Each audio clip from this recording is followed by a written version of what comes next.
David Ignatius is a columnist for the Washington Post. He's in our Washington bureau. So, David, of course, it is not unusual for political candidates to manage expectations.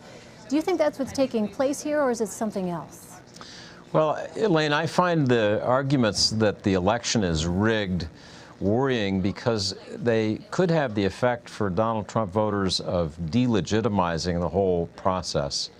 And that sets up the kind of bitter post-election politics, assuming that the polls hold up and that Hillary Clinton wins, that's very divisive and bad for the country. Typically in elections, even when they're very close races, candidates have avoided this kind of argument that was rigged, it was stolen. Famously, in 1960, Richard Nixon faced a choice about whether to complain about the Kennedy campaign's supposed stealing of votes in Chicago. Some fascinating material in Nixon biographies about how he's avoided precisely this kind of argument about a rigged election because he knew it would be bad for the country. Looking at Trump in the last couple of weeks, one thing that seems clear is that when he's having difficulty, when he has a bad debate, he blames the microphone wasn't right. When his poll numbers go down, it's rigged. You didn't hear that kind of complaint when he was doing well in the GOP primaries.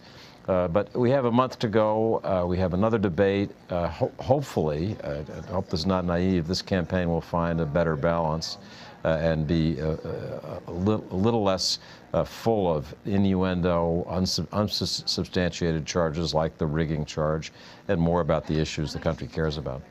David, our CBS News Battleground Tracker finds 74% of Republicans think the party should get behind Trump. That number goes up to 80% among Tea Party supporters. I wonder, David, what you think the dilemma is that creates for people like House Speaker Paul Ryan.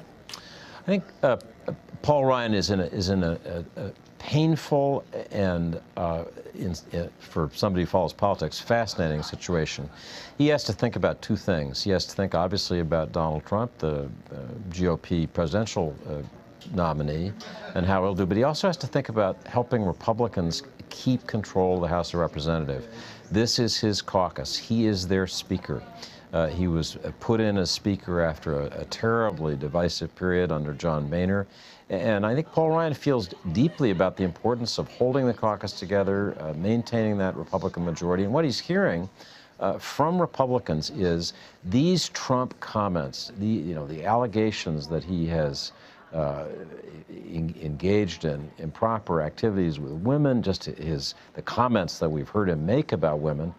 People down ballot, people running for re-election for House seats in marginal districts are upset and are looking for some way out. I counted a total of 15 Senate Republicans and 20 House Republicans who over the last 2 weeks have indicated they will not be voting for Donald Trump themselves or otherwise backing away from his campaign because they're frightened about the effect on voters. So that's what Paul Ryan is reflecting. He's reflecting the members of the Republican caucus who are worried about seeming too close to Donald Trump. Finally, the last debate, of course, is on Wednesday. Your Washington Post colleague Dan Balz writes, Hillary Clinton has two important challenges in the final presidential debate. Neither involves trying to discredit Donald Trump. I wonder, David, is there more pressure, you think, for Hillary Clinton to explain why people should vote for her as opposed to focusing on why they should vote against Donald Trump? I think, Elaine, that's the thing she's had the most difficulty with since this race began, is really making clear to the country who she is, how she'd govern if she was president, the positive case for voting for her. At this late stage, I think it would be good if she could do that, but the truth is that the Clinton campaign decided months ago that their basic strategy was to let Trump demonstrate by his own comments that he was unfit to be president. And Trump, amazingly, just can't seem to resist making the comments that fit that Clinton narrative. So I suspect going into this third debate, they're going to be waiting for Trump to say more inflammatory things, make new accusations, and then they'll come back with their television ads, which they run very effectively. They have people who've run our nuclear missile systems saying, I don't want Donald Trump's finger on the button. So they'll play to that idea, I suspect, rather than making the positive case for Hillary Clinton. All right, David Ignatius in Washington. Great to have your insight, David. Thank you. Thanks, Elaine.